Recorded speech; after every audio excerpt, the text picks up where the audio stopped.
휴거, 도망치는 쇼인가? 마중 나가는 시위인가? 여러분이 알고 있는 휴거는 어떤 모습입니까? 세상은 불타고 선택받은 이들만 하늘로 도망치는 탈출극입니까? 오늘 우리는 존 도미닉 크로산과 함께 제국의 공포가 왜곡시킨 휴거의 진실을 파헤쳐봅니다. 오늘날 많은 이들이 휴거를 징벌의 드라마로 믿습니다. 세상이 빨리 망해야 예수가 오신다고 믿으며 전쟁과 파괴를 정당화합니다. 9.11 테러리스트들이 잔인한 신을 위해 자폭했듯 이 잘못된 신앙은 인류를 파멸로 이끄는 신학적 괴물이 되었습니다. 그 뿌리에는 누군가 피를 흘려야 화가 풀린다는 잔인한 대속 신앙이 자리 잡고 있습니다. 크로산은 고대 도시 히에라폴리스의 풍경으로 우리를 안내합니다. 고대 도시 입구에는 언제나 거대한 공동묘지가 있었습니다. 성 안의 산자를 만나기 전 성밖 묘지의 죽은 자들을 먼저 마주하는 것이 당연한 순서였죠. 바울이 말한 죽은 자가 먼저 일어난다는 구절은 바로 이 익숙한 풍경을 빌려온 목회적 위로였습니다.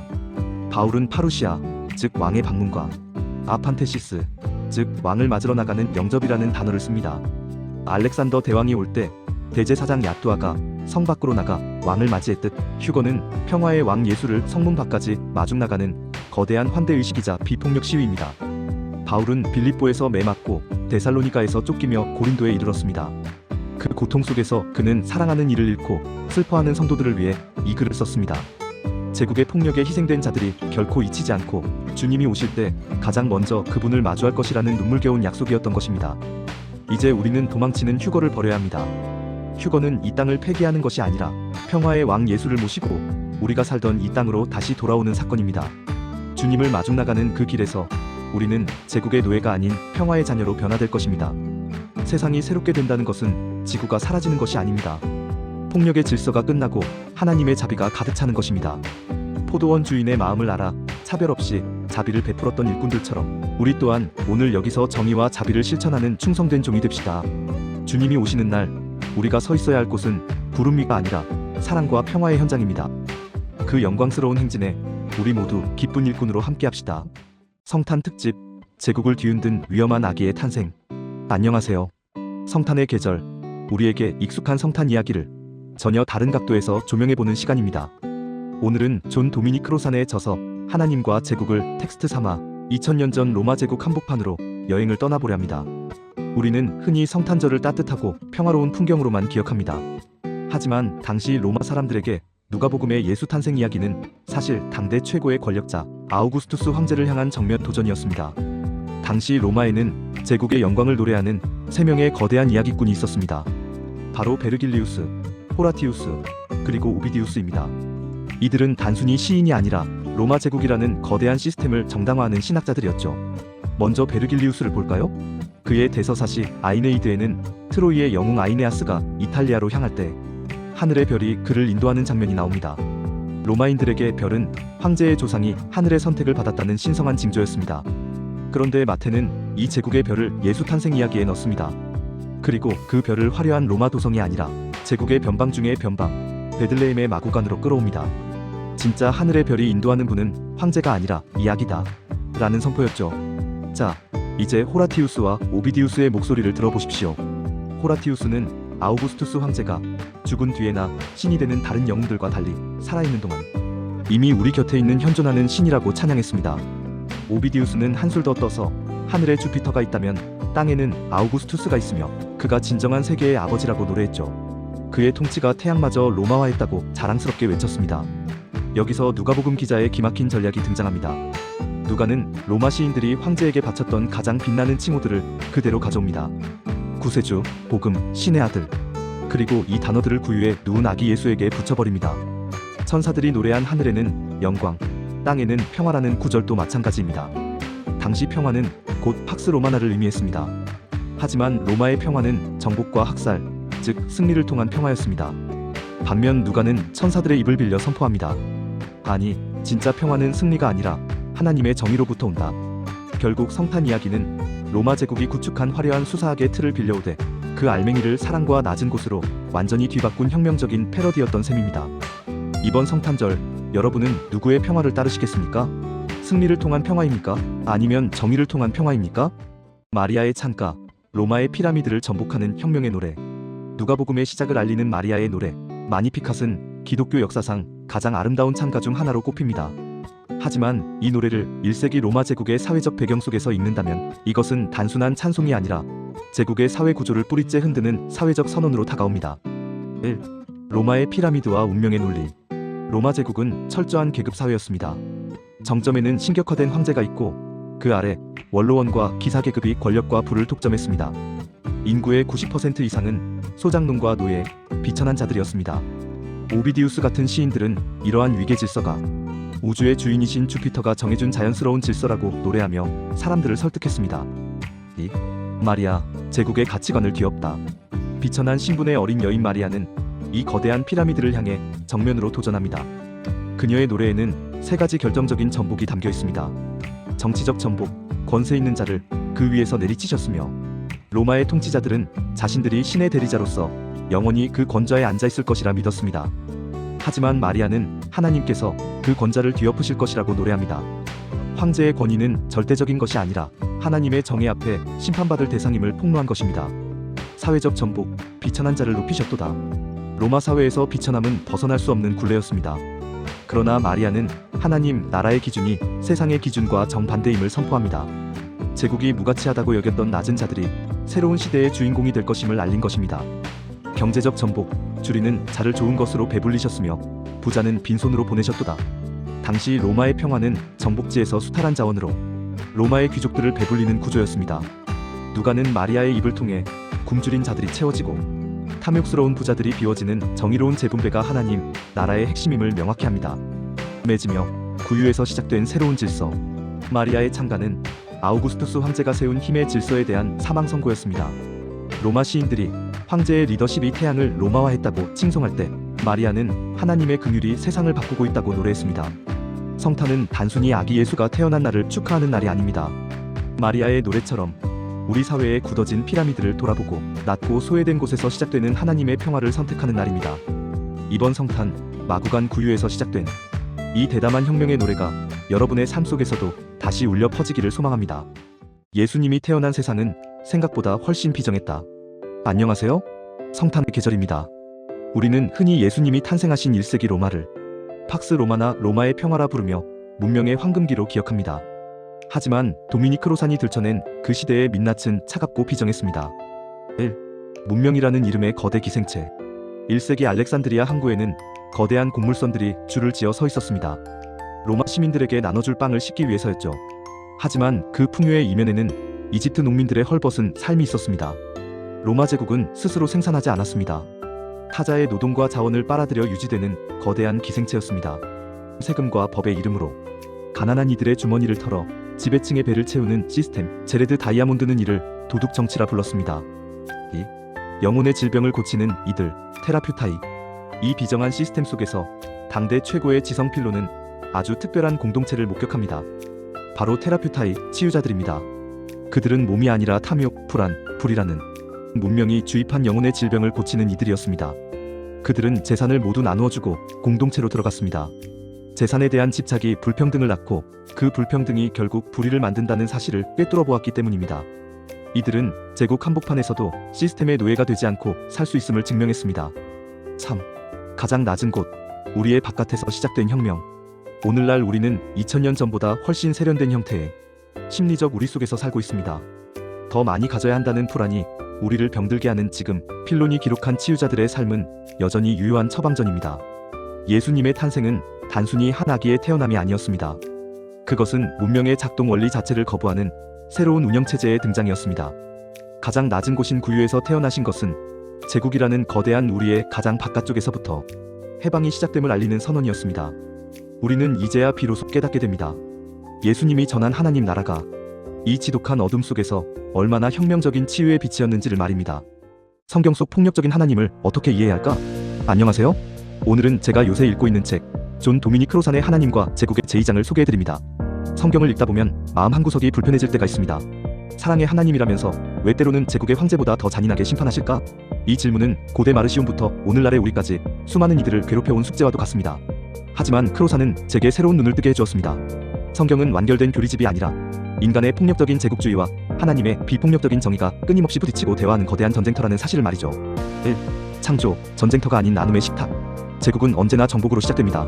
고대 근동의 신화들이 피비린내 나는 신들의 전쟁으로 창조를 묘사할 때 성경은 전혀 다른 이야기를 꺼냅니다. 안식일, 안식년 그리고 희년.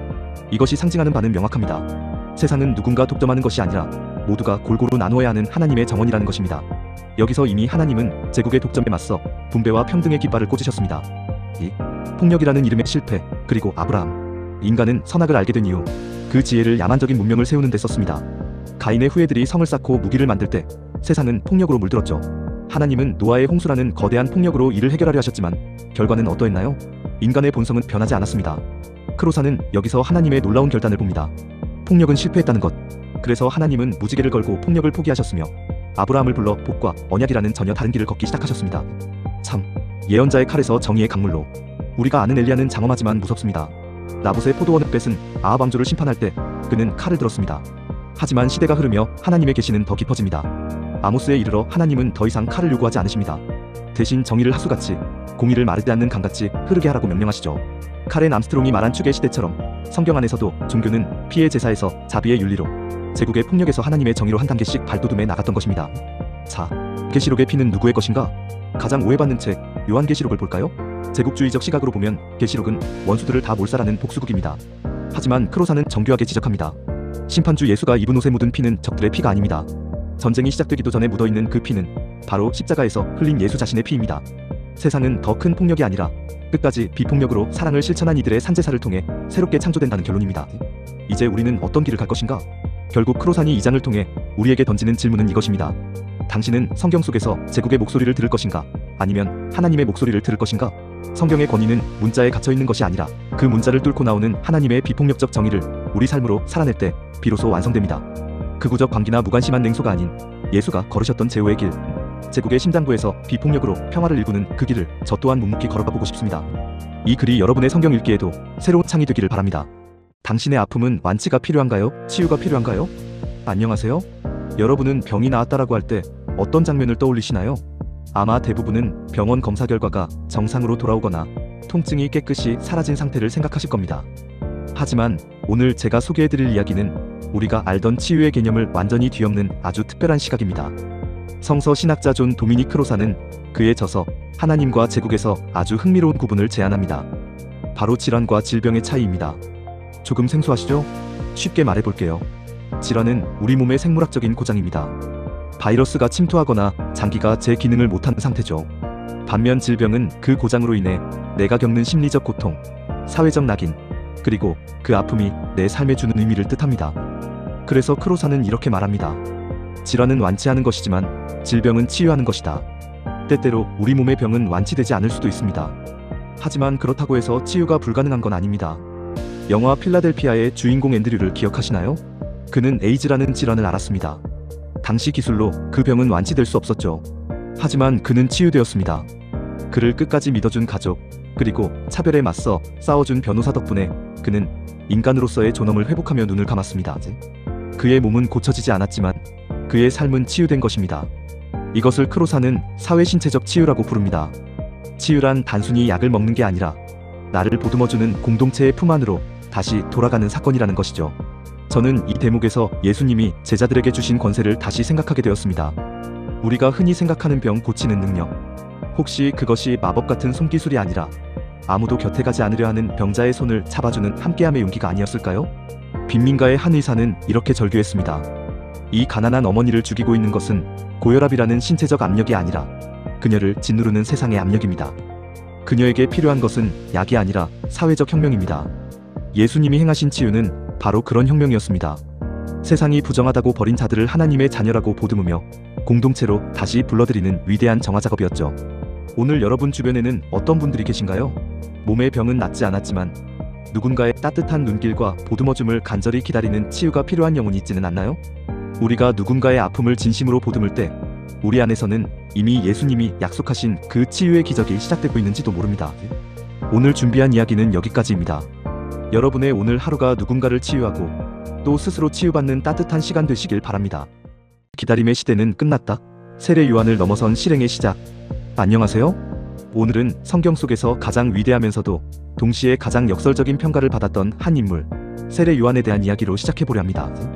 예수님은 요한을 향해 이런 수수께끼 같은 말씀을 남기셨습니다. 여자가 낳은 자 중에 세례 요한보다 큰 이가 일어남이 없도다. 그러나 천국에서는 극히 작은 자라도 그보다 크니라. 세상에서 가장 위대하지만 하나님 나라에서는 가장 작다니요? 이 모순적인 평가 속에 담긴 도미닉 크로산의 놀라운 통찰을 나누고자 합니다. 1. 세례 요한의 독점 사역 거룩을 향한 기다림.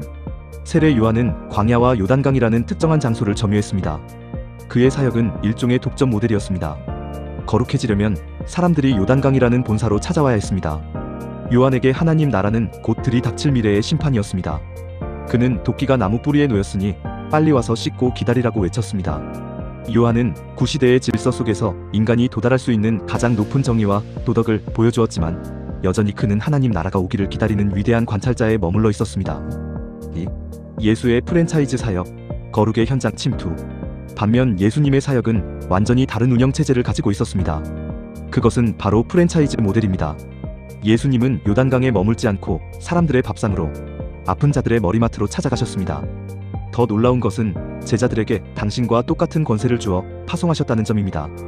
너희도 가서 나처럼 하나님 나라를 열어라, 즉 개업하라 라고 말씀하신 것이죠. 3. 왜 하나님 나라에서는 작은 자가 더 큰가? 예수님이 하나님 나라의 작은 자가 요한보다 크다고 하신 이유는 인격의 문제가 아니라 신분과 역할의 변화 때문입니다. 요한의 시대는 하나님 나라가 오기를 광야에서 기다리는 시대였습니다. 관찰자라고 할 수 있죠. 예수의 시대는 하나님 나라를 내 삶의 현장에서 직접 실행하는 시대입니다. 참여자이며 지점장의 역할이라고 할 수 있습니다. 아무리 위대한 관찰자라도 실제로 그 나라를 살아가고 실행하는 지점장보다 클 수는 없습니다. 이제 하나님 나라는 기다림의 대상이 아니라 우리가 오늘 당장 먹이고 치유하며 만들어가는 현재의 사건이 된 것입니다. 오늘의 묵상 질문. 우리는 여전히 무언가 대단한 것이 오기만을 기다리는 요한의 기다림 속에 있나요?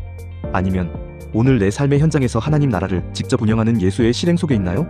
예수님은 우리를 구경꾼이 아니라 하나님 나라라는 위대한 프랜차이즈의 공동 운영자로 부르셨습니다. 다음 글에서는 이 새로운 나라의 주인, 인자라는 이름에 담긴 혁명적 세계관을 다뤄보겠습니다. 짐승의 법칙을 깨뜨리는 인자의 혁명, 가장 인간다운 나라의 탄생. 지난 글에서 우리는 예수님이 기다림의 시대를 끝내고 실행의 시대를 여셨다는 것을 나누었습니다. 그렇다면 예수님이 그토록 강조하신 그 실행의 핵심, 즉 인자라는 이름에 담긴 비밀은 무엇일까요? 1. 짐승의 질서. 구약성경 다니엘서 7장에는 기괴하고 무시무시한 4마리 짐승이 등장합니다. 사자, 곰, 표범, 그리고 철이빨을 가진 괴물. 이들은 당시 세상을 지배하던 제국들을 상징합니다. 짐승의 특징, 강한 자가 약한 자를 짓밟고 폭력으로 질서를 유지하며 약탈을 통해 번영합니다. 제국의 정상성, 세상은 이것을 당연한 것 혹은 정상이라고 부릅니다. 하지만 성경은 이를 짐승 같은 것이라 정의합니다. 2. 인자의 질서. 그런데 이 짐승들의 통치가 끝나고 하늘에서 인자 같은 이가 내려옵니다. 왜 사람인가? 제국이 보여준 짐승 같은 폭력성이 아닌 하나님이 본래 창조하셨던 가장 인간다운 가치인 사랑, 정의, 평화로 다스리는 나라가 왔음을 뜻합니다. 인자와 하나님 나라. 예수님이 자신을 인자라 부르신 것은 내가 바로 그 짐승의 시대를 끝내고 참된 인간성을 회복한 하나님 나라의 주인공이다라는 선언입니다. 3. 하나님 나라 위대한 신적 대청소. 도미닉 크로산은 예수님의 사역을 위대한 신적 대청소라고 부릅니다. 하나님 나라는 멀리 있는 미래가 아니라 지금 여기에 임한 실제입니다. 인자이신 예수님이 병자를 고치고 소외된 자와 식사하며 죄를 사하시는 권세는 무엇일까요? 그것은 짐승의 법칙이 망가뜨린 이 세상을 다시 인간다운 곳으로 청소하고 회복하는 구체적인 행동입니다. 4. 우리의 싸움. 짐승의 세력 대 인자의 대결. 오늘날 우리가 인자를 주님으로 고백한다는 것은 무엇을 의미할까요? 그것은 단순히 종교적인 신념이 아닙니다. 세계관의 싸움입니다. 세상이 남을 밟고 올라가는 짐승의 법칙대로 살라고 할 때 아픈 자를 보듬고 함께 가는 인자의 법칙을 따라 살겠다고 말하는 것입니다. 우리의 싸움은 혈과 육의 싸움이 아니라 이 땅의 비인간적인 짐승성을 지워내고 하나님의 인간다움을 심는 거룩한 혁명입니다. 오늘의 묵상 질문. 오늘 당신의 삶에서 가장 짐승 같은 법칙이 지배하는 곳은 어디인가요? 그곳에서 당신은 어떻게 인자의 백성으로서 인간다움을 회복하는 대청소를 시작할 수 있을까요? 인자는 혼자 오지 않았습니다. 그분은 우리를 그 인간다운 나라의 동역자로 부르셨습니다. 다음 글에서는 이 인자의 정신이 어떻게 우리 시대의 프랜차이즈 교회로 연결되는지 마지막 결론을 맺어보겠습니다. 본점을 허물고 지점을 세워라. 프랜차이즈 사역이 여는 교회의 미래. 우리는 앞선 글들을 통해 예수님이 기다림의 시대를 끝내고 짐승의 질서에 대항하는 인자의 나라를 시작하셨음을 보았습니다. 이제 가장 중요한 질문이 남았습니다. 그렇다면 오늘날 교회는 어떤 모양이어야 하는가? 입니다. 1. 독점 모델의 위기, 모이기만 하는 교회. 세례 요한의 방식은 요단강이라는 본점으로 사람들을 모으는 독점 모델이었습니다. 오늘날 많은 교회가 이 모델에 갇혀 있습니다. 크고 화려한 건물을 짓고 시스템을 완비한 뒤 세상 사람들에게 우리 본점으로 오라고 손짓합니다. 하지만 이 방식은 성벽 안에 종교를 만들 뿐 성벽 밖 짐승의 질서에 신음하는 세상을 치유하지 못합니다. 2. 프랜차이즈 모델의 혁명, 흩어지는 교회. 예수님은 본점을 고집하지 않으셨습니다. 오히려 제자들에게 본점의 모든 권세를 전수하여 세상 속으로 파견하셨습니다. 이것이 바로 프랜차이즈 모델입니다. 프랜차이즈의 핵심은 어느 지점에 가도 본점과 동일한 가치를 경험하는 것입니다. 현장성. 예수님의 지점장과 제자들은 사람들이 있는 곳, 즉 아픔과 고통이 있는 현장에서 직접 하나님 나라를 개업했습니다. 그들은 예수님이 하셨던 것처럼 짐승의 법칙을 지워내고 인간다움을 회복시켰습니다. 3. 인자의 백성, 세상의 지점장이 되다. 이제 교회에 대한 우리의 정의가 바뀌어야 합니다.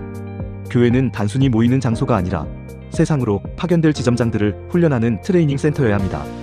우리의 주님은 짐승의 세력을 꺾으신 인자이십니다. 우리가 그분을 따른다는 것은 일터에서, 가정에서, 거리에서 짐승의 방식인 경쟁, 폭력, 차별을 거부하고 인자의 방식인 환대, 치유, 연대를 실천하는 것입니다. 여러분이 직장에서 억울한 동료의 편에 서줄 때, 소외된 이웃에게 따뜻한 밥상을 차려줄 때, 그곳이 바로 하나님 나라 1호점, 2호점이 됩니다. 4. 결론, 세계관의 혁명을 선포하라. 존 도미니크 로산이 우리에게 던지는 메시지는 명확합니다. 하나님 나라는 이미 우리 가운데 임하였고 우리는 그 나라의 프랜차이즈 운영자로 부름받았습니다. 이것은 교회의 정체성과 소임에 대한 혁명적인 깨우침입니다. 우리는 더 이상 건물 안에 갇힌 종교인이 아닙니다. 우리는 짐승의 제국 한복판에서 하나님 나라의 인간다움을 유통하는 거룩한 혁명가들입니다. 시리즈를 마치며 당신의 교회는 본점 건물을 지키는데 전념하고 있나요?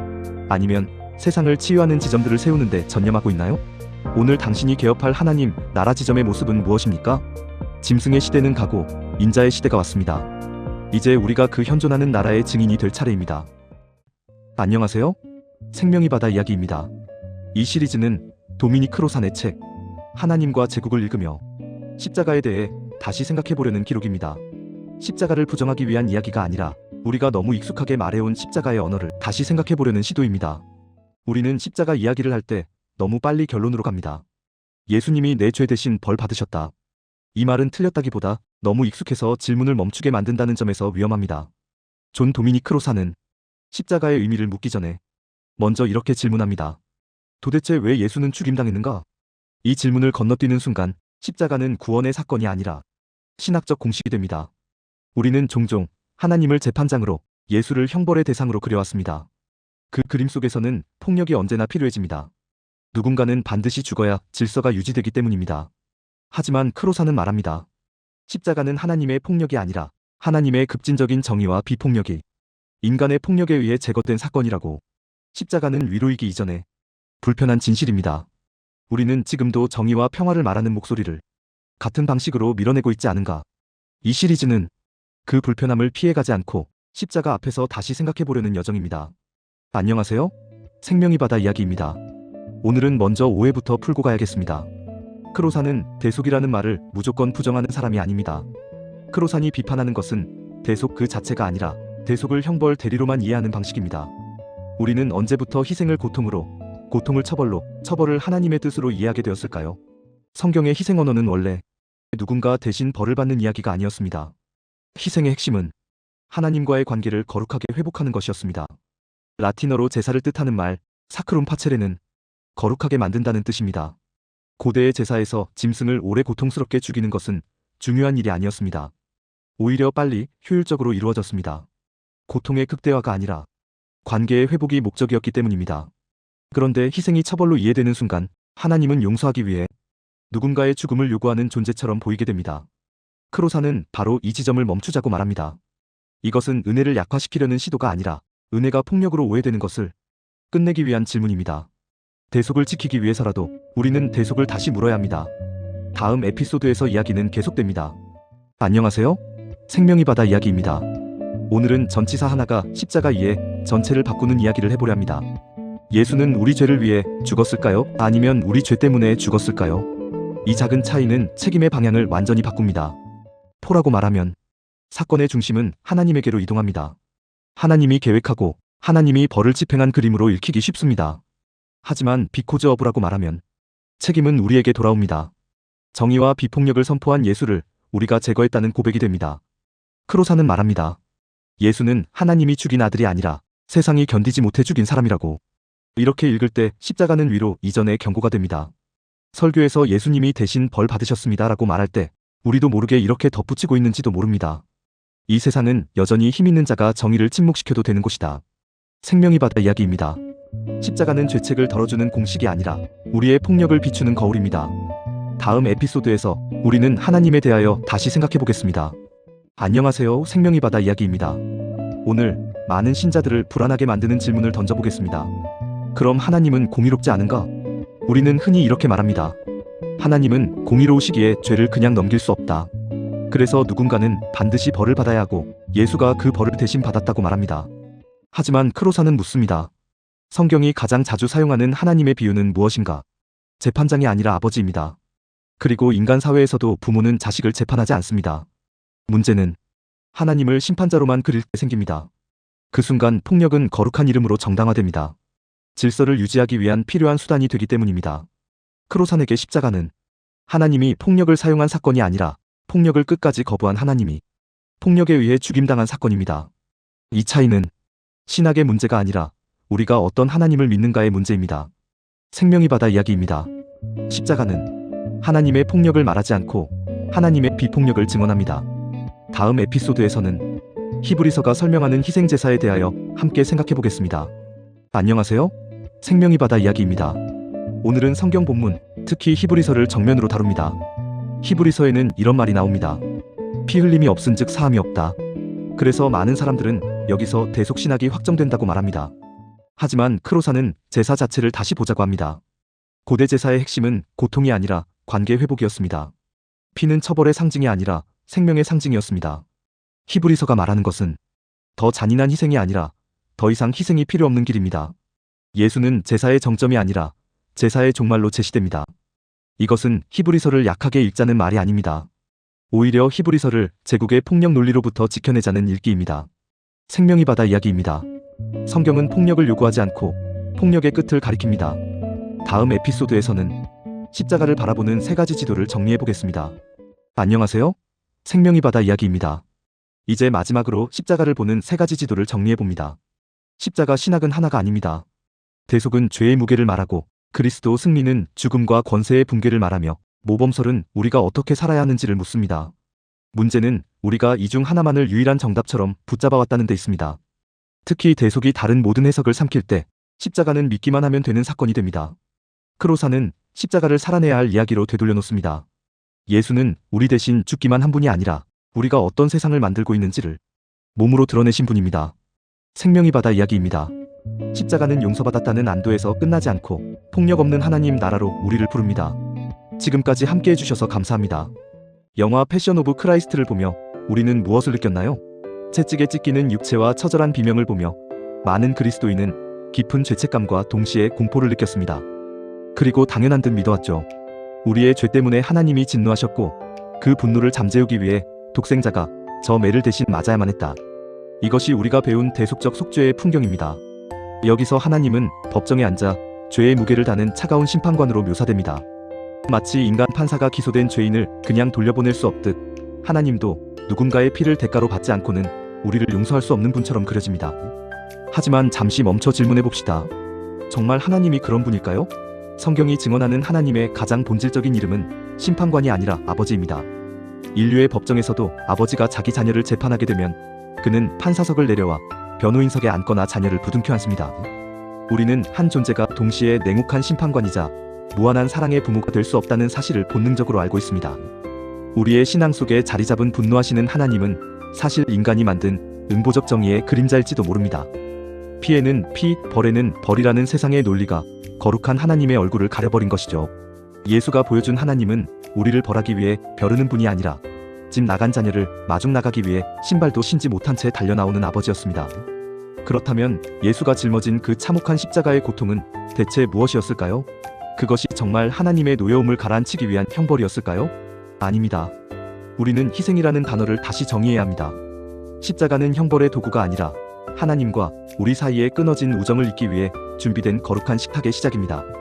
다음 편에서 그 거룩한 식사의 신비를 풀어보겠습니다. 여러분은 희생이라는 단어에서 무엇을 보시나요? 아마도 끔찍한 피 흘림이나 고통스러운 죽음을 떠올리실 겁니다. 하지만 그건 희생의 껍데기일 뿐입니다.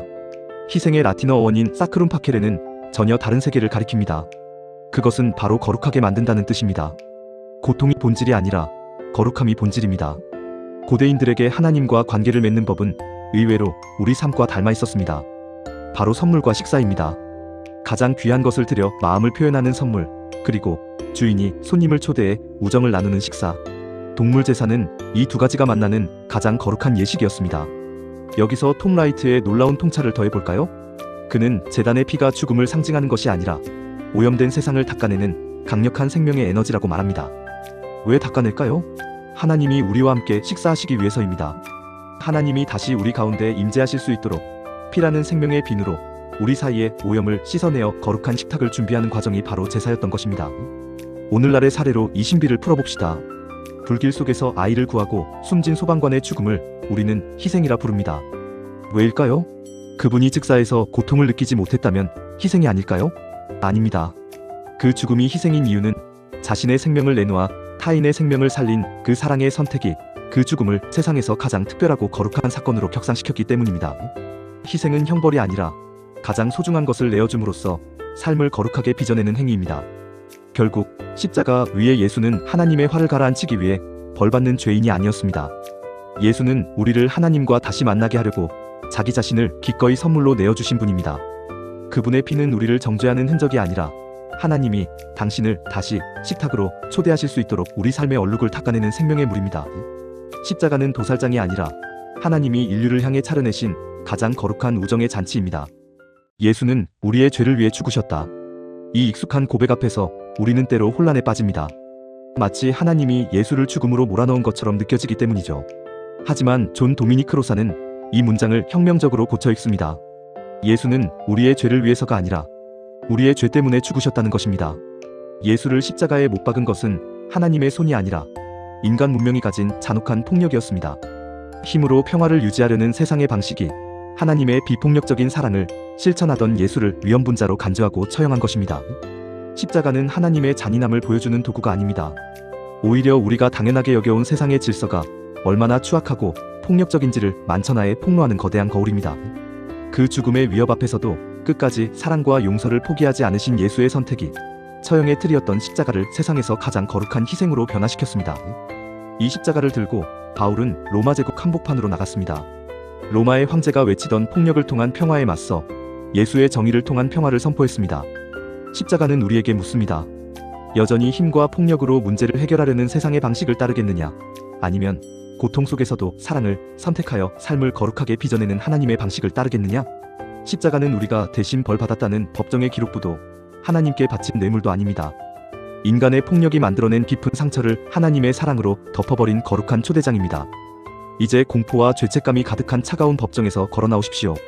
아버지가 당신을 위해 사랑의 식탁을 차려놓고 당신의 이름을 부르고 계십니다. 십자가는 형벌의 끝이 아니라 당신과 함께 식사하고 싶어 하시는 아버지의 간절한 환대입니다. 당신이 믿는 하나님은 여전히 판사입니까? 아니면 당신을 식탁으로 초대하는 아버지입니까? 십자가의 죽음에 대하여 다시 생각한다. 2024년 영화 파묘는 한국과 일본 무속의 차이를 흥미롭게 다룹니다. 한국 무속이 원혼의 한을 푸는 해원 상생을 목표로 한다면 일본 무속은 원한을 신격화하여 그 분노를 달래는 방식을 취합니다. 억울한 사정을 들어주고 음식을 대접해 달래보내는 무속인의 역할은 일종의 심리 상담과도 같습니다. 이 대목에서 기독교의 핵심인 십자가, 희생제사의 의미를 묻게 됩니다. 전통적으로 십자가는 대속의 죽음으로 이해되었습니다. 공의로우신 하나님이 죄에 대해 반드시 심판하셔야 하기에 예수님이 우리 대신 형벌을 받으심으로 우리가 구원을 얻었다는 논리입니다. 하지만 도미니크 로사는 그에 져서 하나님과 제국에서 이 전통적 방식을 비판합니다.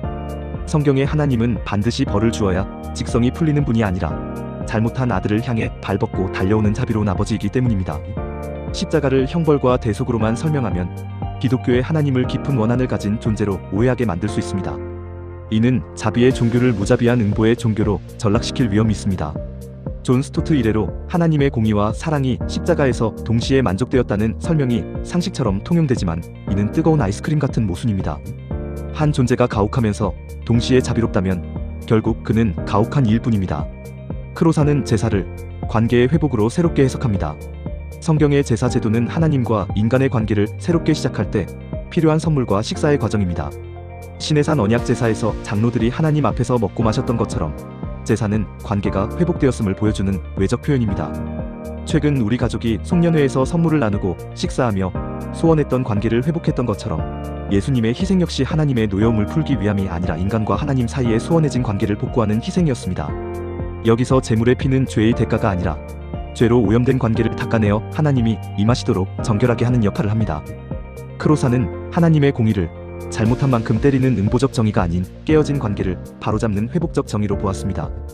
그는 이를 순직한 소방관의 비유로 설명합니다. 2층에 갇힌 아이를 구하고 숨진 소방관의 죽음을 보고 누군가 소방관의 죽음을 원했기에 죽었다거나 그가 당한 고통의 양이 중요하다고 말하는 사람은 없습니다. 그의 죽음이 거룩한 이유는 오직 생명을 건졌기 때문입니다. 결국 예수는 우리의 죄를 위해서가 아니라 우리의 죄 때문에 죽으셨습니다. 예수를 십자가에 못 박은 것은 하나님의 손이 아니라 힘으로 평화를 유지하려던 인간 문명의 잔혹한 폭력이었습니다. 십자가는 하나님의 잔인함을 보여주는 도구가 아닙니다. 오히려 우리가 당연하게 여겨온 세상의 질서가 얼마나 폭력적인지를 폭로하는 거대한 거울입니다. 그 죽음의 위협 앞에서도 끝까지 사랑과 용서를 포기하지 않으신 예수의 선택이 처형의 틀이었던 십자가를 세상에서 가장 거룩한 희생으로 변화시킨 것입니다. 이미 시작된 부활, 크로산과 라이트가 말하는 종말, 인자가 오리라, 내가 속히 오리라. 성경 속에는 종말 신앙을 나타내는 강렬한 선언들이 가득합니다. 어떤 이들은 주님의 재림이 임박했다고 믿으며 긴박하게 국제 정세를 살피고 또 어떤 이들은 이를 아주 먼 훗날의 신화 같은 이야기로 밀쳐두기도 하죠. 하지만 여러분, 창조 이야기가 우리 실존의 든든한 기초가 되듯 종말과 재림의 이야기 또한 오늘 우리 삶에 의미를 부여하는 가장 강력한 기초가 되어야 합니다. 저는 신약 성경이 말하는 재림을 두 가지 결론으로 이해합니다. 첫째, 재림은 창조주 하나님에 대한 신앙의 자연스러운 결론입니다. 세상을 주관하시는 분이 이 땅의 불의와 성도들의 헌신에 침묵하실 리 없기 때문입니다. 주님은 반드시 그리고 속히 갚아주실 것입니다. 둘째, 성경의 이 긴박한 표현들은 모든 세대의 신자가 오늘이라는 시간을 종말론적인 자세로 살아가게 만드는 거대한 동력이 됩니다. 세계적인 신학자 톰 라이트는 이 맥락을 역사 속에서 풀어냅니다. 그는 마태복음 24장에 나타난 인자의 임함을 서기 70년 예루살렘 성전 파괴 사건과 연결하죠. 예수님이 재판정에서 선언하신 인자가 오는 것을 보리라는 말씀은 곧 예루살렘에 대한 역사적 심판으로 성취되었다고 보는 것입니다. 톰 라이트는 이처럼 묵시적인 언어를 구체적인 역사적 사건으로 해석합니다. 반면 도미닉 크로사는 조금 다른 길을 갑니다. 그는 예루살렘의 함락과 재림을 구별하죠. 크로사는 초기 공동체가 주님의 재림을 생전에 일어날 일로 기대했지만 결과적으로 그 시간적 계산은 오해였다고 평가합니다. 하지만 그에게 중요한 것은 시간의 순서가 아니라 바로 이미 임한 하나님 나라의 현존입니다. 그는 저서 하나님과 제국에서 이렇게 선언합니다. 역사적 예수에게 하나님 나라는 이미 여기 와 있으며 바울에게 부활은 이미 시작된 사건입니다. 복음서가 말하는 인자와 하나님의 말씀은 먼 미래가 아니라 이미 우리 삶 속에 나타나 계십니다. 흥미로운 점은 입장이 다른 두 학자가 데살로니가전서 4장의 휴거 본문에서는 일치된 견해를 보인다는 사실입니다. 그들은 공중 영접을 로마 제국의 문화로 설명합니다. 왕이 도시를 방문할 때 시민들이 성 밖으로 나가 왕을 맞이하고 다시 성 안으로 극진히 모셔드리는 영접의 의례라는 것이죠. 그러므로 우리가 공중으로 들려 올라가 이 세상을 떠난다는 식의 휴거는 성경적 맥락을 오해한 결과라고 그들은 단언합니다. 결국 때와 시기는 하나님의 영역입니다. 도미닉 크로사는 우리에게 부활을 입증하는 공동체로서 새로운 삶을 살아내라고 촉구합니다.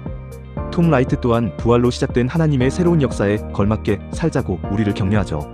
여러분, 종말은 먼 미래의 공포가 아닙니다. 오늘을 새롭게 살게 하는 하나님의 강력한 초대입니다. 재림, 하나님이 당신을 기다리는 시간. 신학자 도미닉 크로사는 그의 저서 하나님과 제국에서 날카로운 질문을 던집니다.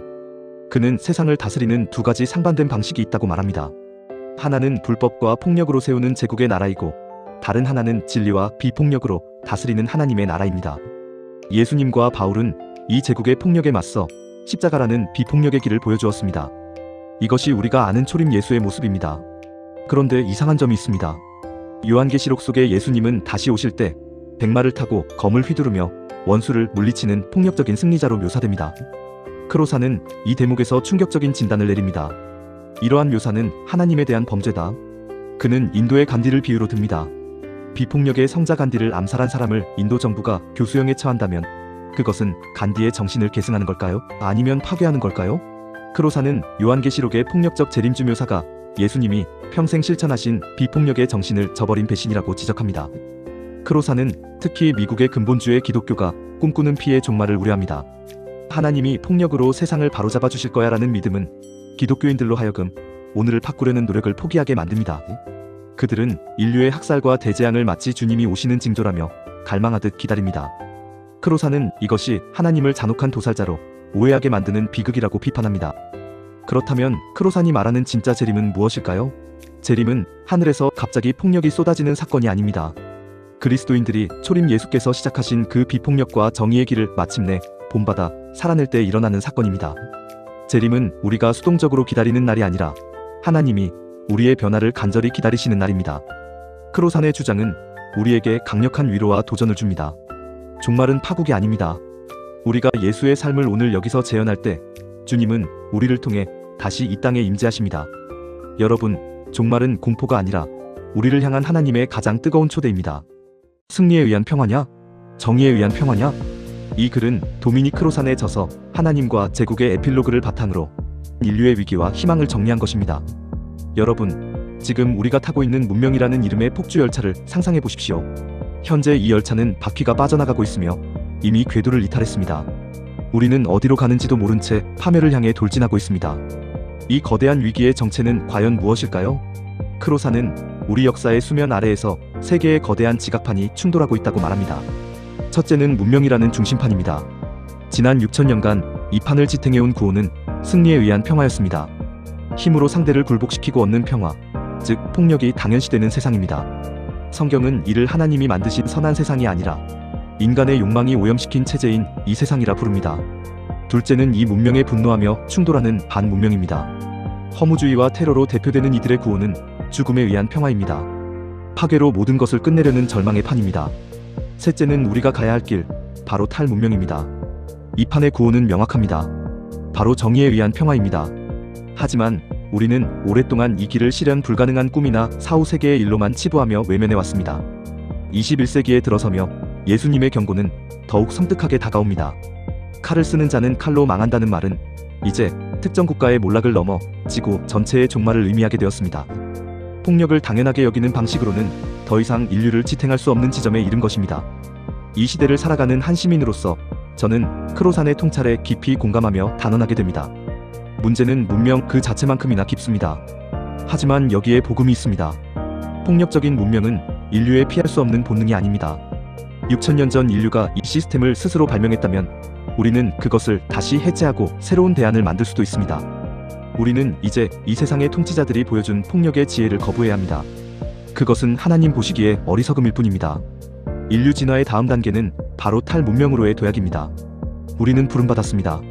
제국의 논리가 지배하는 땅에서 벗어나 예수가 시험을 이겨냈던 자유의 공간, 광야로 나아가야 합니다. 그곳에서 새로운 세상을 상상하고 창조하며 마침내 정의로운 평화를 함께 누려야 합니다. 승리에 의한 평화라는 낡은 궤도를 버리고 정의에 의한 평화라는 새로운 길을 닦는 것. 그것이 오늘날 우리에게 주어진 종교적 책임이자 인류가 살아남기 위한 유일한 과제입니다.